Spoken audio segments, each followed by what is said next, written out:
Vitals? Stable. And the fever? Still at 39.8, has been for 6 days. What did the specialist say this morning? A pause, the sound of someone setting down a clipboard. Same thing they said yesterday. Which is?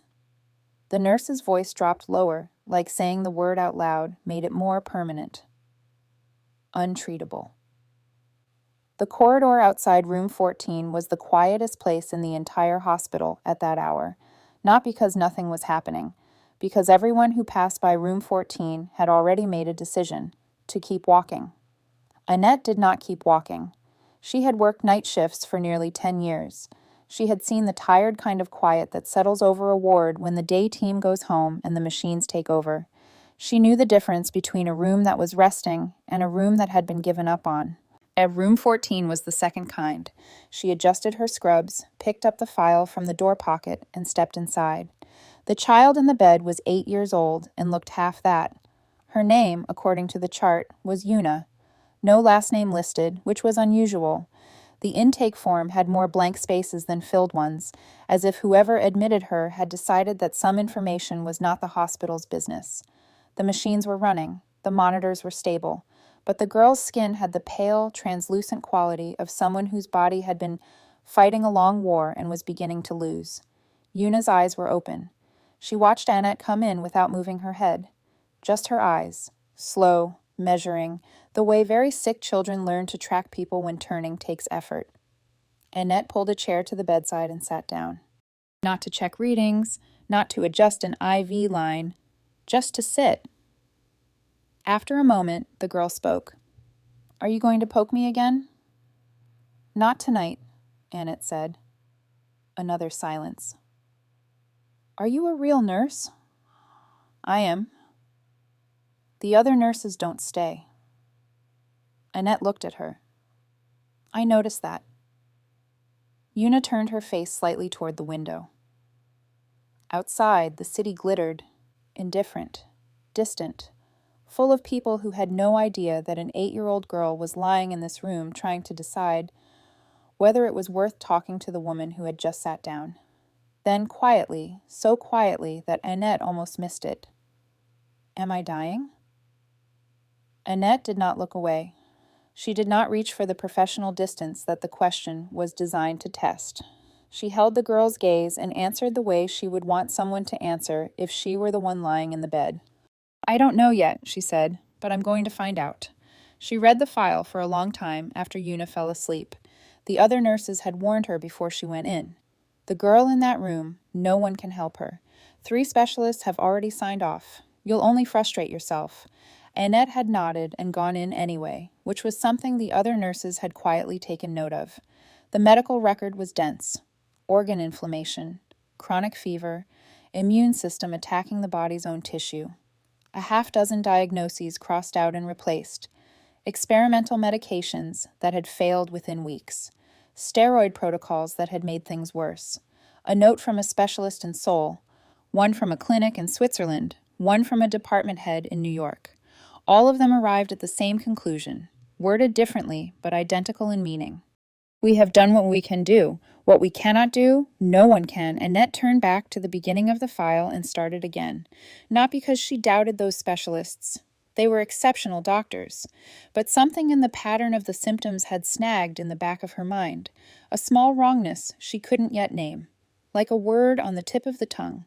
Like a note played slightly off-key in an otherwise familiar song. She was still reading when the atmosphere in the hospital changed. She felt it before she heard anything. A particular kind of tension that moves through a building the way weather moves. First a shift in pressure, then the sound. Footsteps. Too many of them. Too coordinated. She looked up from the file. Through the narrow window of the room's door, she could see the corridor. Staff were stepping back against the walls. A security guard was speaking quietly into a radio. 2 men she didn't recognize, large, suit-jacketed, moving with the practiced calm of people who cleared rooms for a living, had taken positions at the corridor's entrance. Then she heard the name. 2 nurses whispering just outside the door. "He's here." "Already? It's past midnight." "He comes every night. Didn't you know?" A pause. God. What do we say to him? Nothing. Nobody says anything to him. Annette set down the file and stood. The man who walked through the corridor did not rush. He did not have to. The space around him opened the way space opens around something that does not need to announce itself. He was not tall in any remarkable way. He was not dressed to intimidate. He wore dark clothes and kept his hands at his sides, and his face gave nothing away, no grief, no anger, no plea, just presence. The heavy, settled kind that comes from years of being the most dangerous person in every room. His name, she would learn later, was Yejun. The nurses knew it. The doctors knew it. The hospital administrator had reportedly cleared his schedule when the convoy of black vehicles arrived at the car park 3 weeks ago. People did not say the name loudly in the building. They said it the way you say the name of weather you cannot do anything about. What everyone in the city knew, what moved through the corridors of this hospital in fragments and whispers, was that Yejun controlled things that didn't have clean names, businesses that didn't appear on paper, ports, private arrangements, the kind of money that doesn't travel through banks because banks would need to ask too many questions. None of that was what brought him here. What brought him here was the girl sleeping behind the door he was now standing in front of. The girl who had his eyes. The girl the world's finest specialists had run out of ideas about. Annette watched him through the narrow window. He didn't come in. He never came in when the child was sleeping. He simply stood in the corridor, hands at his sides, looking through the glass at the small shape in the bed. His face was still, completely still. The kind of stillness that is not peace but the place just before something breaks. One of the doctors approached him. Annette could see the conversation without hearing it, the doctor's careful gestures, the small, sorry shake of his head. Yejun listened. He did not move. He asked one question, short, and the doctor answered, and then Yejun stood very still for a long moment and looked back through the window at his daughter. He did not raise his voice. He did not threaten the doctor, not visibly, not with words. He didn't need to. Money and desperation had already exhausted every channel available to a man of his resources. He had reached the wall that wealth runs into, the one that doesn't negotiate, the one that cannot be bought or pressured or moved. His daughter was dying, and there was nothing he could do. Annette looked down at the file in her hands. Then she looked at the sleeping child. Then she looked at the page she had been reading when the corridor went quiet, and the small, nagging wrongness shifted, clarified, sharpened into something she could almost reach. The symptoms didn't match, not fully, not the way they should. The disease the specialists had named behaved in a particular pattern. She had studied that pattern, had seen variants of it twice before in patients who later recovered. Yuna's case followed the early stages and then deviated, subtly but definitely. This illness doesn't behave like the others. She said it quietly to herself in the silent room. Then she opened her notepad and began writing the first question. Later, when people asked Annette how she knew where to look, she found the question difficult to answer in the way they wanted it answered. They wanted a dramatic moment, an instinct that sparked, a sign from somewhere. The truth was more ordinary and more hard-won than that. The truth was a grandmother who had pressed 2 fingers to the inside of a child's wrist and said, "Listen before you conclude." The truth was a childhood in a place where hospitals were a day's journey away and observation was the first medicine. The truth was a woman who had crossed an ocean and studied for years and learned to hold scientific rigor and human attentiveness in the same hand. That was what Annette had brought into room 14, and it was more than anyone else had thought to bring. Her grandmother's hands had been the kind of hands that knew things. Not in any mystical sense. Annette had never believed in mystical senses. But her grandmother, who had practiced traditional healing in their small community in Edo State long before Annette was born, had possessed a quality of attention that formal medicine, in Annette's experience, sometimes trained people out of. She would sit with a sick child for an hour before she touched them. She would ask the mother what the child had eaten, where they had been playing, what the air smelled like near their sleeping mat. She would press 2 fingers to the inside of a wrist and close her eyes, and she would listen, not to a pulse exactly, but to something broader, the whole story the body was trying to tell. A diagnosis is only as good as the questions that built it, she used to say. And Annette had been 11 years old the first time she heard that. She was 34 now. sitting in a hospital break room at 2 in the morning with Yuna's file spread across the table, and she could still hear the old woman's voice like a hand placed gently on her shoulder. She turned back to page 1 and started again. The pattern was wrong.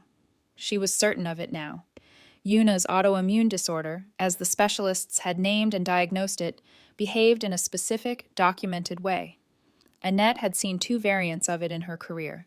She had read the literature. She knew the rhythm of the disease: a slow build, a sustained plateau, a gradual decline in organ function if untreated. Steady, relentless, predictable. Yuna's case did not move like that. Her symptoms arrived in surges: a severe flare, high fever, acute inflammation, a cascading immune response, and then a partial retreat. Then another surge, worse than the last. The intervals between them weren't random, but they weren't the pattern of a disease progressing either. They looked more like a response, like the body reacting to something, recovering slightly when that something was removed, then reacting again when it returned. Annette circled 3 dates in the margin and sat back. She brought it to Dr. Kwan the next morning. He was the senior physician on Yuna's case, thorough, experienced, and currently running on 4 hours of sleep and his 3rd coffee of the shift. He looked at her circles. He looked at her. The diagnosis was confirmed by 2 independent specialists, he said. One in Seoul, one in Zurich. I know, I'm not questioning their diagnosis. I'm asking about the pattern of the flares. Autoimmune presentations can be irregular. This irregular? He handed the file back to her, not unkindly. Annette, I understand the impulse, but we have a confirmed diagnosis and an established treatment protocol. What you're describing would require us to reopen the entire case. She nodded, thanked him, took the file back to her station, and kept going. She started visiting Yuna every evening before the night shift began, not as a clinical obligation, as a conversation. It began simply. How did you sleep? Does the light bother your eyes? What do you feel like eating? The small talk of a ward, the kind of attention that costs nothing and means everything to someone who has been treated for weeks, primarily as a medical problem to be solved. Yuna was guarded at first, as she had learned to be. Too many people had come into her room with careful faces and left without explaining anything. But she was also 8 years old and lonely, and Annette was patient. By the 3rd evening, Yuna was telling her about her homes. There had been several: an apartment in Seoul, a house in Geneva for almost a year, a private residence in Tokyo, a flat in London. Her life had been a series of well-appointed rooms in expensive cities, with private tutors and private chefs and a rotating staff of security and household personnel who called her Miss Yuna and kept a careful distance. Annette listened. She asked small, unhurried questions. What did you eat there? What was the air like? Did you play outside much? Do you remember which house made you feel the worst? Yuna thought about that last one for a long time. Yes, the beach house, she said finally, near the big port. I always got sick there. Papa thought it was the travel. Annette kept her expression neutral. Do you remember what it smelled like, near that house? Yuna wrinkled her nose. Like fish, and something chemical, like when you clean a drain. That night, Annette laid out every severe flare-up against Yuna's residential history. Every single one, without exception, had occurred during periods when Yuna was living at the coastal estate near the shipping docks. Not Seoul, not Geneva, not Tokyo, only there. She set down her pen and stared at the pattern for a long time. Outside, the city hummed its indifferent nighttime hum. The ward was quiet. This was not a disease progressing. This was exposure. Something in or around that house was triggering Yuna's immune system, repeatedly, as severely and invisibly, proving it would require environmental testing that the hospital had no protocol for and no budget for, testing that would need to be approved at a level far above her pay grade. There was only one person who could authorize it, and that person had not yet spoken a single word to her. She found him at 11:15 at night, standing in the corridor outside room 14, the way he always stood, still, separate, watching his daughter sleep through the narrow window in the door. Annette had rehearsed the approach 3 times in the break room. She walked toward him anyway and stopped a respectful distance away and said quietly, Mr. Yejun, I'd like to speak with you about Yuna's case, when you have a moment. He turned and looked at her. It was the first time he had looked at her directly, and she understood immediately why people found him difficult to be around. It wasn't hostility exactly. It was assessment, the flat, unhurried kind that doesn't bother to disguise itself. You're the night nurse, he said. I am. The doctors speak to me directly. I know. And what I need to tell you isn't something the doctors are currently considering. A pause. One of his security personnel shifted slightly in the background. Yejun held her gaze for a long moment, then gave a small nod toward the family consultation room at the end of the hall. She laid it out plainly.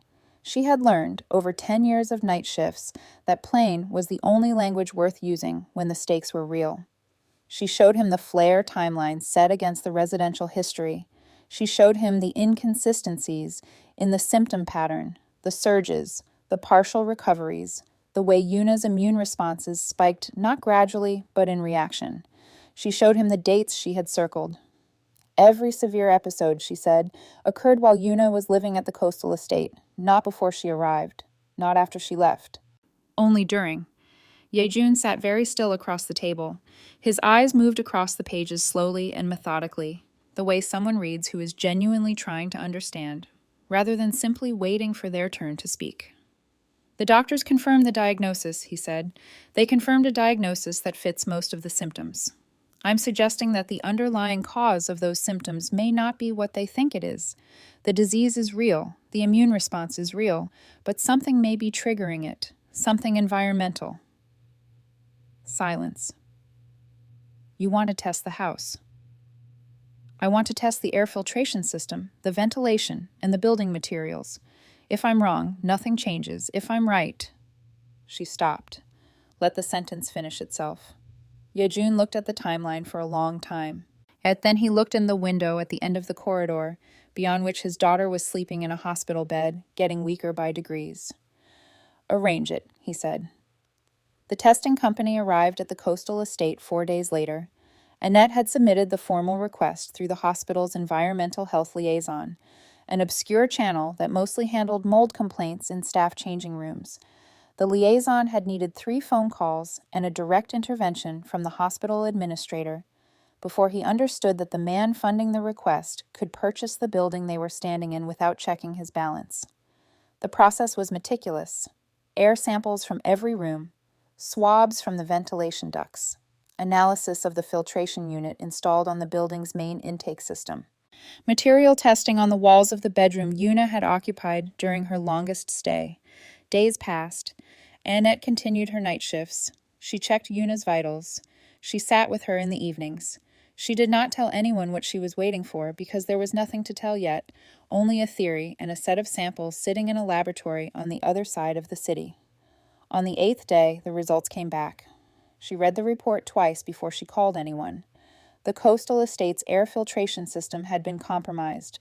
Not catastrophically, not in any way that would have been detected by a standard inspection, not in any way that would have troubled a healthy adult.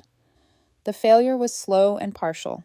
A filtration unit drawing air from the building's seaward intake, pulling it through a compromised membrane, and circulating trace concentrations of industrial mycotoxins, mold compounds, associated with prolonged exposure to certain classes of organic industrial waste throughout the residential spaces. In most occupants, the concentrations were too low to produce symptoms beyond occasional fatigue. The household staff had reported nothing unusual. Yejun himself had reported nothing unusual, but Yuna had a genetic predisposition, noted in her records, buried in a footnote from a specialist in Seoul, that made her immune system abnormally reactive to precisely this class of environmental trigger. For her, the trace concentrations were not trace at all. They were a sustained assault. Every stay in that house had been slowly dismantling her from the inside. The illness was not untreatable. It had never been the illness they thought it was. And Annette set the report down on the table and sat with that fact for a moment. Relief and sorrow arriving together, the way they often do, when a truth turns out to be both better and worse than expected. She brought the report to Yejun that evening. He read it without speaking. She watched his face move through the stages, comprehension, then something that looked like the beginning of relief, and then a stillness that was different from his usual stillness, heavier. She had included, at the back of the report, the supplementary environmental survey, the one that identified the probable source of the mycotoxin contamination, industrial waste byproducts, consistent with materials transported through the nearby docks, present in the soil and drainage systems within 400 meters of the estate. She watched him reach that page. And she watched him read it. She watched him understand. The shipping operations near the docks. The ones that move certain categories of cargo without attracting certain categories of attention. The ones that operated, according to the city's more persistent rumors, under arrangements that required powerful people to look in other directions. His own arrangements. His own network. His own empire had poisoned the water table outside the house he had chosen for his daughter because he believed the sea air would be good for her. Yejun placed the report flat on the table and pressed both hands against it, very carefully, as if it might move. He said nothing for a long time. When he finally looked up, something in his face had shifted, not broken, not collapsed, but altered. At the way a load-bearing wall looks when something fundamental has been removed from the structure it was holding up. They moved Yuna to the Controlled Environment Unit on a Tuesday morning, 3 weeks after the test results came back. It was a quiet transfer, a different bed, a different room, filtered air and monitored temperature, and a treatment protocol that Annette had spent 6 days drafting with the hospital's immunology consultant. No fanfare, no announcement. The other nurses had stopped asking questions about the girl in room 14 once it became clear that something had shifted in the case, that the word untreatable had been quietly removed from the working vocabulary. The protocol was not dramatic. That was the point. First, remove the source. Yuna would not return to the coastal estate. That was already decided. Second, support the immune system rather than suppress it. Give the body the conditions it needed to stop fighting itself. Nutritional therapy. Carefully managed hydration. Anti-inflammatory support calibrated to her specific sensitivities. Monitoring, adjusting, waiting. Mostly waiting. Annette had learned, in 10 years of night shifts, that recovery does not perform. It arrives quietly, in increments, and then one day you look up and the room feels different. The fever broke on day 11. Not dramatically, no crisis, no turning point visible to the naked eye. Annette checked the reading at 4 a.m. and noted it in the log, and sat for a moment in the dark room listening to the sound of Yuna breathing, which was easier than it had been the night before. She wrote one word in her personal notes: beginning. By the end of the 3rd week, Yuna was eating. Not the careful, coaxed spoonfuls of a child who has forgotten what hunger feels like, but genuinely eating, finishing her meals, asking what was coming next, developing opinions about the hospital's rice pudding that she expressed with unexpected conviction. Annette brought her colored pencils one evening. It had been an impulse, nothing clinical about it. She had passed a stationery shop on her way to work and thought of the girl's thin hands lying still against the white sheets. Yuna looked at them for a moment, then picked up the green one. What should I draw? Whatever you want. She thought about it seriously, the way children think about things that matter to them. A garden, she decided. My grandmother had a garden in Jeju. I went there once. She began to draw, and Annette watched her, and neither of them spoke for a while, and it was one of the better silences Annette had experienced in that building. Yejun came every evening, as he always had, but something had changed in the quality of his presence. He still stood at the door. He still kept his face arranged into its careful stillness, but he stayed longer now, and sometimes, Annette noticed this from the nurse's station, he pressed one hand against the doorframe when he watched his daughter draw, a small, unconscious gesture, as if steadying himself against something. Once, Yuna looked up from her sketchbook and saw him through the glass and waved with the easy confidence of a child who has decided she is going to be fine. He raised one hand in return. It was the only time Annette saw his composure come close to its edge. She did not remark on it. Some things are not meant to be witnessed directly. On the 43rd day, Yuna asked if she could walk to the window at the end of the corridor. It was the first time she had asked to go anywhere. Annette checked her vitals. helped her into a robe, and walked beside her at her pace, which was slow at first, and then less slow, and then something that was almost confident by the time they reached the window and the girl looked out at the gray morning city with the expression of someone seeing it for the first time. On the 51st day, she walked the corridor alone, and then she ran. Not far, 12 steps, maybe 15, but she ran, and she laughed at the same time. The laugh of a child who has remembered that her body belongs to her. And the sound of it went down the hospital hallway and through the nurses' station and into the rooms on either side and brought 2 orderlies out into the corridor to see what had happened. Dr. Kwan stood in the doorway of the duty room with his coffee going cold in his hand. He looked at Annette. She said nothing. She didn't need to. That evening, Yejun arrived at the usual time and found his daughter asleep with her sketchbook open on her chest, one hand still holding the green pencil, a half-finished garden spreading across the page. He stood in the doorway for a long time. Then he turned and walked to the nurse's station, where Annette was completing her notes for the shift. He stopped in front of her. She looked up. "You saved my daughter," he said, quietly, simply, the way a man states a fact he has spent a long time arriving at. And Annette set down her pen. "No," she said. "I just listened long enough to find the real problem." He looked at her steadily, the way he had looked at her that first night in the consultation room, assessing, careful, thorough.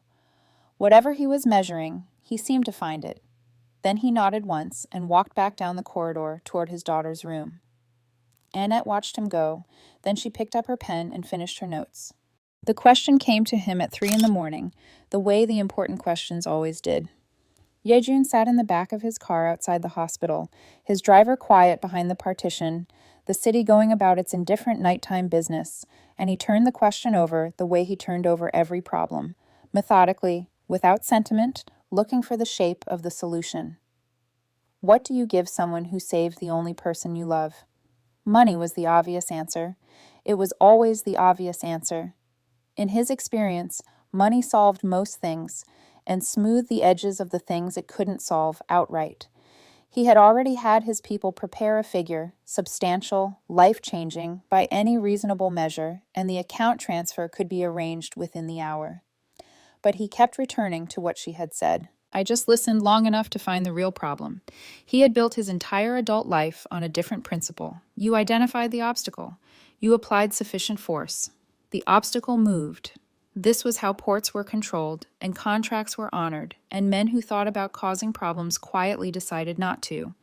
It was efficient. It was reliable. It had made him, by most measures, untouchable, and it had nearly killed his daughter.